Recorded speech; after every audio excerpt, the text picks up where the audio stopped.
나는 내가 쓰러지던 그 순간을 정확히 기억하지 못한다. 그날 아침, 날씨는 싸늘했고 마당의 나뭇잎 사이로는 이슬이 아직 맺혀 있었다. 집 안은 고요했다. 나는 조심스레 문을 열고 마당으로 나섰다. 손에는 오래되어 닳아버린 대나무 빗자루를 쥐고 있었다. 나는 마당에 떨어진 낙엽을 쓸며 마음이 점점 무거워졌다. 빗자루질 소리만이 고요한 마당을 메웠고 그 소리는 내 마음속 허전함을 더욱 깊게 파고들었다. 나는 문득 아들의 방 창가를 올려다보았다. 불은 꺼져 있었다. 아직 자고 있는 걸까?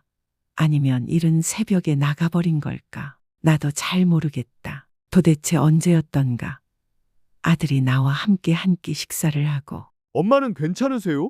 라고 물었던 게 차가운 아침 바람이 스치며 손이 떨리기 시작했다. 나는 낡은 니트 옷깃을 움켜쥐며 몸을 웅크렸다. 그런데 그 순간 갑작스러운 어지럼증이 몰려왔다. 머리가 빙빙 돌고 눈앞에 세상이 뿌옇게 흐려졌다. 심장은 미친 듯이 두근거려 금방이라도 터질 것 같았다. 나는 간신히 마당 벽을 짚으려 했지만 늙고 쇠약한 손은 힘을 주지 못했다. 몸은 휘청이며 결국 차가운 마당에 쓰러졌다. 머리가 땅바닥에 부딪히며 싸늘한 감촉이 온몸을 휘감았다. 식은땀이 흘렀고 마지막으로 바람 소리가 스치는 것이 들렸을 뿐 이내 모든 것이 암흑 속으로 사라졌다. 눈을 떴을 땐 새하얀 병원 천장과 눈부신 형광등 불빛이 나를 맞았다. 그 빛이 눈을 찌르듯 아팠다. 코끝을 찌르는 강한 소독약 냄새에 목구멍이 쓰라렸다. 나는 간신히 눈을 굴리며 주위를 살폈다.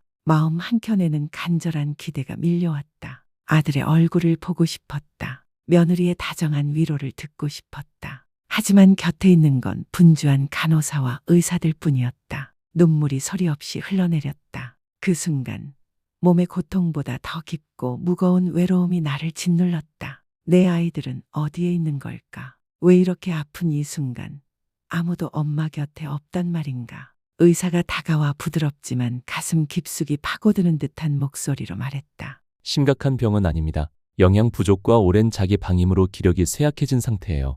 영양을 잘 챙기시고 가볍게 운동하시면 금방 회복하실 수 있습니다. 나는 눈을 감고 뜨거운 눈물이 주름진 뺨을 타고 흘러내렸다. 몸의 고통 때문만은 아니었다. 그보다 마음이 무너져 내리는 아픔이 더 컸다. 수십 년을 사랑하고 참고 희생하며 살아왔는데 정작 쓰러진 이 순간에도 나는 고통과 외로움을 혼자 감당하고 있었다. 창밖에서는 바람이 세차게 불어와 창문 틈새로 스며들며 속삭이는 듯했다. 이제 그만하세요, 박순자 씨. 이제 스스로를 아껴야 할 때예요. 더는 기다리지 마세요. 병원에서 돌아온 나는 지친 몸을 이끌고 떨리는 다리로 낡은 현관 계단을 한 걸음씩 올랐다. 집은 여전히 그 자리에 있었다. 이끼 낀 기와지붕, 낙엽이 수북이 쌓인 마당, 그리고 내가 그날 새벽 차가운 땅에 쓰러졌던 그 자리. 그런데 모든 것이 달라 보였다. 아니, 내 마음이 달라져 있었다. 아들은 슬쩍 시선을 주며 엄마 좀 괜찮으세요? 한마디를 툭 던지고는 휴대폰 화면에 눈을 고정한 채 방으로 사라졌다. 며느리는 물 한 잔을 가져다 책상에 내려놓으며 엄마, 이거 드세요. 저 잠깐 바빠서요. 라고 말하고는 바쁘게 발길을 돌렸다. 그리고 집안에는 다시 차디찬 정적만이 감돌았다. 그 적막은 바깥 찬바람보다 더 깊숙이 내 마음을 스며들었다. 나는 낡은 창가 의자에 앉아 가랑비에 젖은 마당을 멍하니 바라보았다. 커다란 잎 위에 맺힌 빗방울이 뚝뚝 떨어지고 바람은 틈새로 스며들어 마음속 깊은 곳까지 차갑게 파고들었다. 나는 얼마나 외롭고 작아졌는지를, 얼마나 오래 참고 희생하며 살아왔는지를 그제야 절실히 느꼈다. 병들어 쓰러진 순간조차 곁에 아무도 없다는 사실이 서글펐다. 의사가 했던 말이 머릿속에서 메아리쳤다. 이제 스스로를 돌보셔야 합니다. 그건 아무도 대신해 줄 수 없어요. 그 말은 하루 종일 그리고 긴 밤 내내 머릿속을 맴돌았다. 나는 잠을 이루지 못하고 시계 초침 소리와 빗소리, 바람 소리만 들으며 앉아 있었다. 그리고 스스로에게 처음으로 물었다. 나는 사랑받아도 되는 사람이 아니었을까? 내 눈에 비친 건 주름지고 뼈마디가 드러난 내 손. 세월의 흔적이 고스란히 새겨진 그 손을 보며 나는 긴 한숨을 내쉬었다. 그리고 다짐했다. 이대로는 안 돼.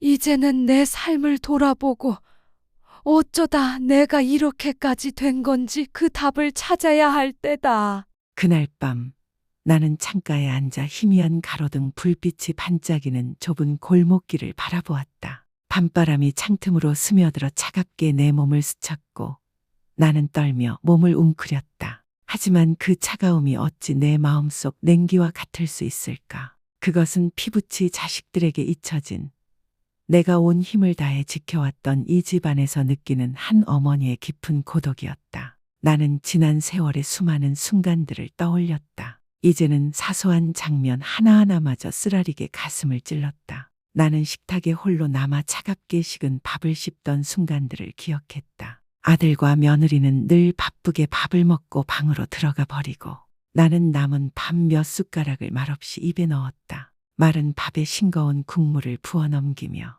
내가 아끼던 반찬을 자식들에게 양보했던 그 마음은 아무도 눈치채지 못했다. 때로는 밥그릇 가장자리에 붙은 밥풀을 떼어 먹으며 조용히 흐르는 눈물을 옷소매로 훔쳤다. 혹여 그 눈물이 들켜 내가 약한 사람으로 보일까 두려워서였다. 나는 겨울날 등을 구부린 채 마당을 쓸던 나를 기억했다. 허리가 쑤시고 아팠지만 낙엽을 하나하나 치우며 자식이 퇴근해 돌아올 때 깨끗한 마당을 보여주고 싶었다. 그러나 아들은 집에 들어서며 내게 겨우 고개를 끄덕일 뿐 눈길조차 주지 않고 서둘러 안으로 들어갔다. 며느리는 가방을 들고 부엌으로 향하며 그저 자신의 일에만 바빴다. 어머니, 오늘 하루 힘드시지 않으셨어요? 그 한마디 따뜻한 말도 들은 적이 없었다. 나는 밤마다 몸을 뒤척이며 쑤시고 아픈 관절 때문에 잠을 이루지 못했던 때를 떠올렸다. 내 기침 소리만이 조용한 집안에 울려 퍼졌지만 나는 그 소리마저 죽여가며 참고 또 참았다. 혹시나 누가 깰까, 누가 불편해할까 걱정이 되어 나는 그저 어둠 속에서 기다렸다. 혹시 아들의 방문이 살짝 열리지는 않을까? 혹시 누군가 내 곁으로 다가와 줄까? 하지만 돌아오는 건 그저 더 짙어진 고요와 텅 빈 어둠뿐이었다. 나는 장을 보러 갔던 그날도 떠올랐다. 계산대 앞에서 줄을 서 기다리는데 태양은 머리 위에서 장렬하고 있었고 나는 어지럼증이 밀려와 손을 떨며 가까운 진열대에 몸을 기댈 수밖에 없었다. 그때 낯선 사람이 다가와 걱정스러운 목소리로 물었다. 할머니, 괜찮으세요? 나는 억지로 미소를 지으며 답했다. 나이가 들어서 그래요. 가끔 어지럽기만 할 뿐이에요. 하지만 속으로는 쓸쓸하고 씁쓸한 생각이 스쳤다. 낯선 이도 이렇게 걱정해 주는데 내 자식은 왜 한 번도 물어봐 주지 않는 걸까? 하루하루가 지날수록 나는 이 집에서 점점 그림자처럼 느껴졌다. 이 집은 내가 평생 힘들게 가꾸어 온 곳인데 그 안에서 나는 점점 투명한 존재가 되어갔다. 나는 자식을 원망하지 않았다. 하지만 마음속의 서운함은 늘 잔잔히 고여 점점 나를 지치게 만들었다. 그 서운함이 내 몸과 마음을 조금씩 갉아먹고 있었던 것이다. 그리고 그날 밤 나는 창가에 앉아 달빛이 서늘한 마당에 젖은 벽돌 위로 비추는 것을 바라보며 스스로에게 물었다. 도대체 얼마나 오랫동안 나는 나를 위해 살지 않았던 걸까? 얼마나 오래 나는 주기만 하고 받는 걸 두려워했던 걸까? 내가 나를 아끼지 않으면 누가 나를 아껴줄까? 그 밤은 그 어느 때보다 길고 깊었다. 마당 위로 비친 달빛은 더없이 쓸쓸했고 창틈 사이로 스며드는 바람 소리는 마치 내 한숨처럼 길고 낮았다. 나는 그 긴 시간 내내 흐릿하게 비친 내 그림자를 바라보았다. 왜소하고 야위고 외로워 보였다. 수많은 기억이 떠올랐다. 식은 밥을 대충 입에 넣으며 허기를 채우던 순간들. 겨울 바람 속에서 낙엽을 주워 담으며 허리가 끊어질 듯 아팠던 순간들. 밤이면 관절통에 잠 못 이루며 그저 참고만 있던 밤들. 나는 늘 스스로에게 말했다. 괜찮아. 자식들도 바쁘고 나도 이제 늙었는데 이 정도쯤이야. 그런데 그 참음과 감내가 결국 나를 이토록 외롭고 병들게 만든 것임을 나는 그제야 깨달았다. 나는 무릎 위에 놓인 두 손을 바라보았다. 주름이 촘촘히 새겨지고 뼈마디가 도드라진 손. 그 손에는 지난 세월의 고단함과 희생이 고스란히 새겨져 있었다. 가슴이 아릿해졌다. 도대체 언제쯤 나는 남을 위해서가 아니라 나 자신을 위해 살게 될까? 언제쯤 나는 내 스스로를 아끼게 될까? 시계 초침 소리만이 고요한 밤을 깨우며 흘러갔다. 오래된 지붕 위로는 어둠이 짙게 내려앉았고 차가운 밤바람이 스며들었지만 내 마음 한켠에서는 작은 빛이 피어나고 있었다. 나는 병원에서 의사가 했던 말을 떠올렸다. 심각한 병은 아니에요. 할머니가 스스로를 아껴주신다면 건강은 곧 되찾으실 겁니다. 그 말은 마치 내 마음을 깨우는 종소리 같았고 쓰러진 나를 일으켜 세우는 보이지 않는 손 같았다. 나는 깨달았다. 더 이상 자식들이 나를 챙겨주기를 기대하며 살 수는 없다는 것을. 이미 그들의 마음과 시간은 다른 곳을 향해 있고 그들에게서 기대하던 관심과 애정은 이제 나를 향하지 않는다는 것을. 그날 밤 차가운 바람이 스며드는 그 순간 나는 스스로 다짐했다. 내일은 달라져야 한다. 누군가의 동정을 바라기 위해서가 아니라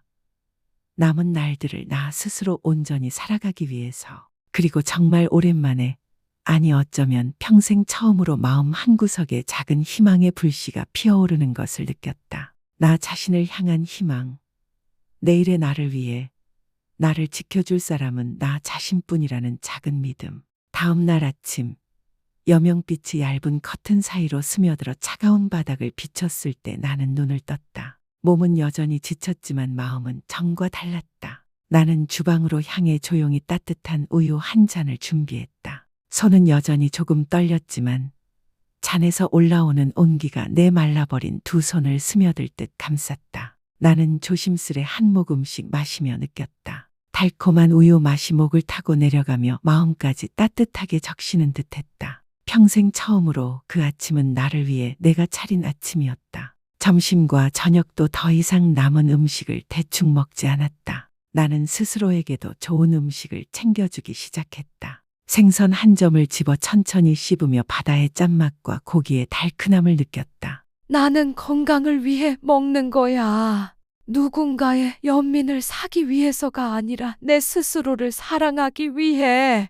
나는 그렇게 마음속으로 되뇌었다. 그날 오후 나는 마당을 천천히 걷기 시작했다. 첫걸음은 무겁고 숨은 가쁘고 심장은 빠르게 뛰었지만 멈추지 않았다. 잠시 벽에 기대에 쉬었다가도 다시 한 걸음 내디뎠다. 지금 멈추면 내일은 더 이상 기회가 없을지 몰라.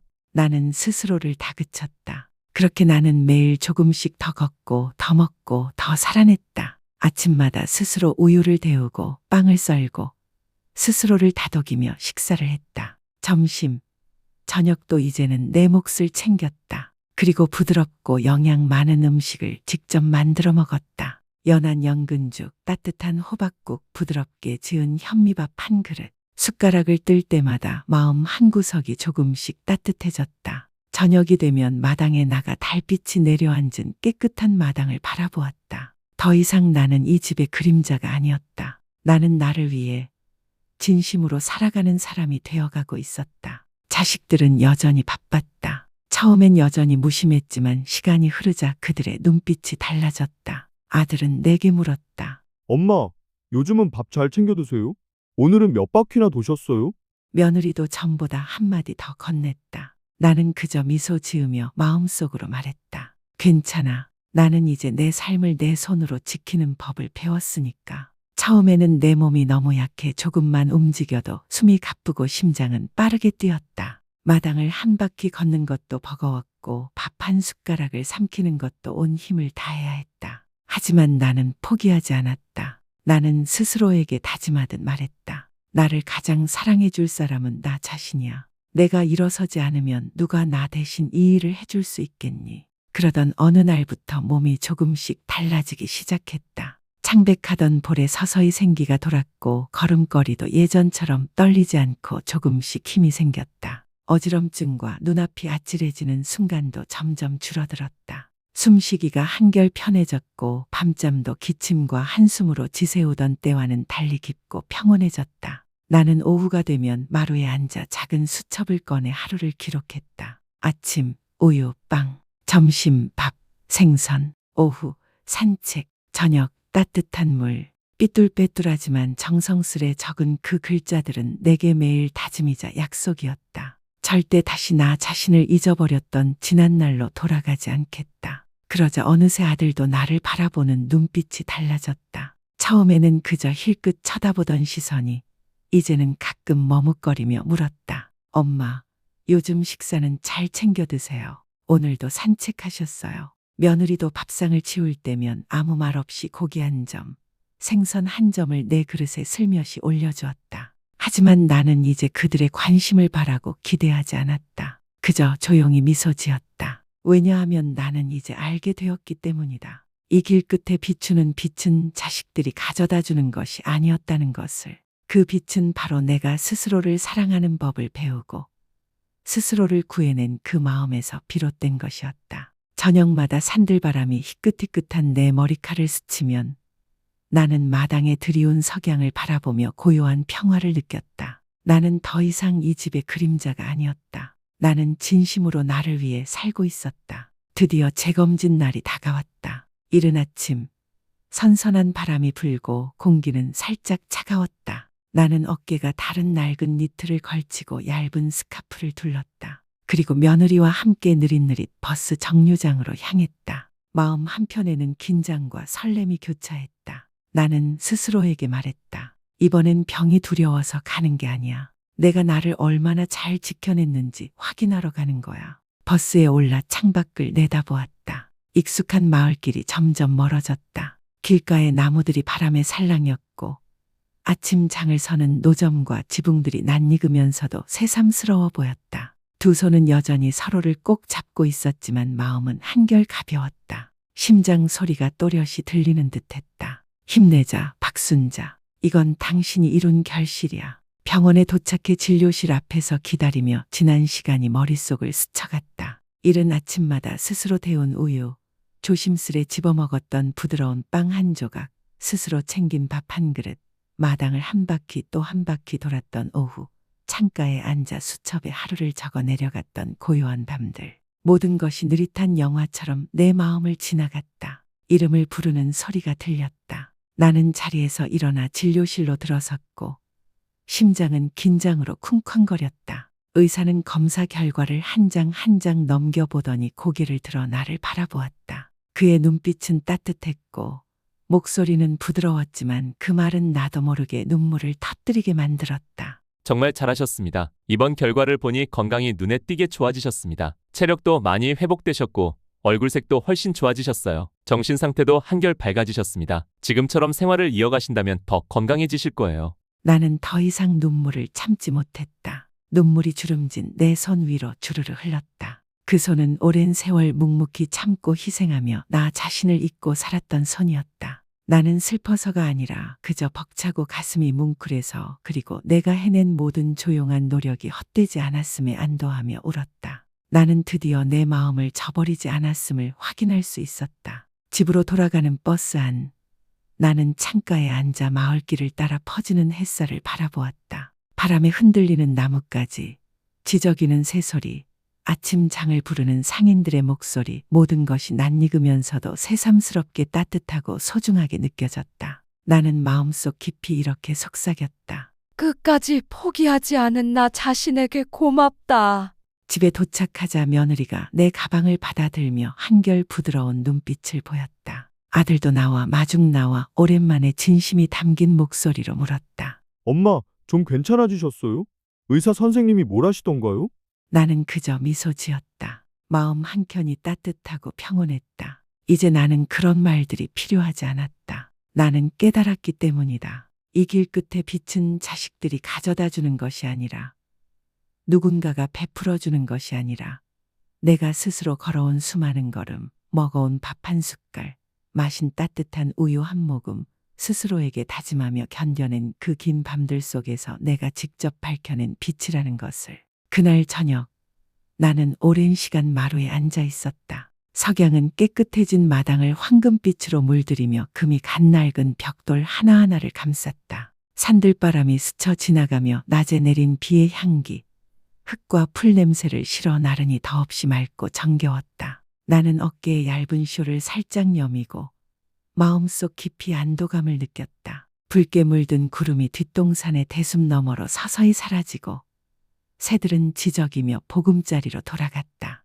나는 그 자리에 그대로 앉아 바람소리, 낡은 지붕 위로 스며드는 바람의 숨결을 들으며 그리고 내 심장이 조용히 고르게 뛰는 그 소리를 들으며 그저 감사했다. 폭풍을 견뎌낸 한 사람이 이제 스스로의 마음속에서 빛을 찾아낸 그 조용한 기쁨을 나는 지난 세월을 떠올렸다. 조용히 우유를 데우고 밥상에서 내 몫을 스스로 챙기던 아침들. 다리가 떨리고 숨이 차오르는데도 스스로를 다그치며 마당을 한 바퀴 더 돌던 오후들. 창가에 앉아 하루 동안 내가 해낸 작은 일들을 삐뚤삐뚤하지만 정성껏 수첩에 적어내려가던 밤들. 그 모든 순간은 내가 나 자신을 구하기 위해 내디뎠던 작은 발걸음이었다. 알고 보니 내가 그렇게 오랫동안 찾아 헤매던 길 끝에 빛은 멀리 있거나 거창한 무언가가 아니었다. 그 빛은 바로 내가 나 자신을 사랑하겠다고 마음을 연 순간, 내 건강을 소중히 여기고 숨 한 번, 걸음 한 걸음,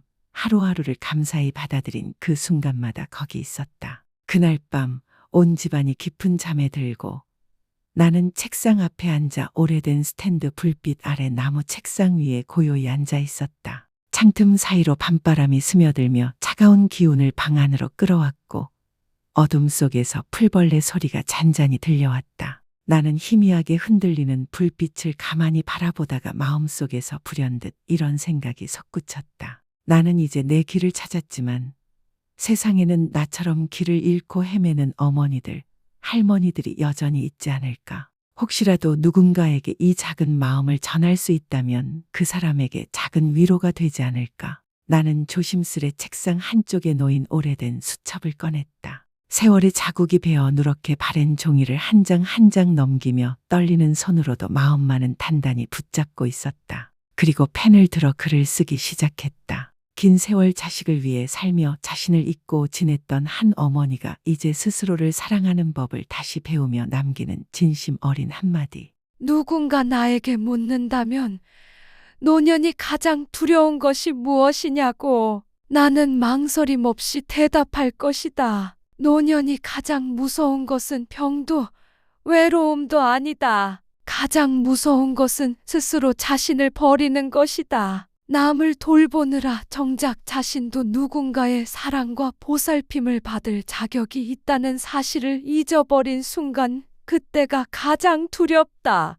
나는 다시 지난 세월을 떠올렸다. 맛있던 음식은 모두 자식과 손주들에게 내주고 남은 찬밥을 급히 삼키던 식사.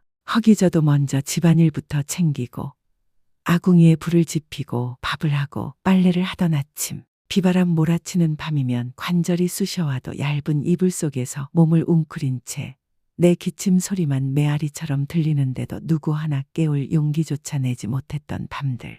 나는 한때 이렇게 믿었다. 참고 양보하고 희생하는 것이 사랑이다. 하지만 이제 나는 안다. 그런 사랑은 결국 나를 지치게 하고 내가 점점 야위어가는 모습을 보며 가족들에게도 마음 한켠의 아픔과 미안함을 남기게 되는 길이었다는 것을. 나는 손이 떨리면서도 정성스레 한 글자 한 글자 또박또박 써내려갔다. 부디 나처럼 같은 길을 걷지 않기를 바랍니다. 가족을 위해 모든 걸 내어주는 것이 가장 옳은 길이라고 믿지 마세요. 내가 쓰러지고 나면 가장 아파하는 건 결국 내 자식, 내 손주들입니다. 제발 밥 한 끼 거르지 마시고 생선 한 점, 고기 한 점 아끼지 마세요. 피곤하면 주저하지 말고 쉬세요. 따뜻한 밥 한 그릇, 아침 햇살 아래 산책하며 듣는 새소리, 그 소소한 기쁨을 스스로에게 선물하세요. 나는 잠시 펜을 내려놓고 마루 밖을 바라보았다. 옅은 달빛이 낡은 기와지붕을 은은히 비추고 밤바람이 불어 백발이 된 내 머릿결을 살며시 스치고 지나갔다. 나는 눈을 감고 천천히 숨을 깊게 들이마셨다. 고르고 느린 심장 소리가 들려왔다. 나는 여전히 살아있고 그래서 더 소중히 살아가야 한다는 것을 그 소리가 일깨워주었다. 나는 다시 펜을 들었었다. 부디 몸과 마음이 지쳐버린 뒤에야 왜 이렇게 되었을까 스스로를 책망하지 않기를 바랍니다. 사랑이 짐이 되게 하지 마세요. 희생이 내가 사랑하는 이들과 너무 일찍 이별하게 만드는 이유가 되게 하지 마세요. 나 자신을 아끼는 것은 이기심이 아닙니다. 그것이야말로 가족을 오래도록 지켜주는 가장 진실한 사랑입니다. 내가 건강해야, 내가 행복해야 이 집이, 이 가족이 진정 따뜻해집니다. 글을 마치고 펜을 내려놓자 내 마음은 긴 세월 가슴속에 쌓여있던 무언가를 비워낸 듯 한결 가벼웠다. 나는 수첩을 바라보며 생각했다. 언젠가 이 소박한 글귀들이 누군가에게 다 너무 늦기 전에 그 마음을 일깨워 주기를. 그리고 스스로 다짐했다. 내가 나를 사랑하는 곳, 그 길에서 모든 사랑이 시작된다. 혹시 이 이야기가 당신의 마음에 작은 울림이 되었다면 잠시 시간을 내 부모님과 조부모님을 떠올려 주세요. 평생을 묵묵히 자식과 손주들을 위해 살아오시며 스스로도 사랑받고 보살핌 받아야 할 존재라는 것을 잊고 지내신 분들입니다. 따뜻한 한마디 안부를 전하고 함께 밥 한 끼를 나누고 그 손을 꼭 잡아주세요. 그분들이 너무 늦기 전에 당신의 관심과 사랑을 느낄 수 있도록. 그리고 당신이 이제 삶의 중턱을 지나온 사람이라면 제발 나 자신을 아껴주세요. 따뜻한 밥 한 그릇, 아침 햇살 아래 걷는 그 소소한 행복을 아끼지 마세요. 당신이 건강하고 행복해야 자식들도 진정 안심할 수 있습니다. 이 이야기가 필요할 누군가에게 전해질 수 있도록 구독과 공유를 부탁드립니다. 그리고 당신의 이야기, 당신의 생각도 댓글로 남겨주세요. 서로의 이야기를 들으며 다시 다짐합시다. 나 자신을 사랑하는 것은 결코 이기심이 아닙니다. 나 자신을 사랑하는 것은 가족을 진정 사랑하는 길입니다.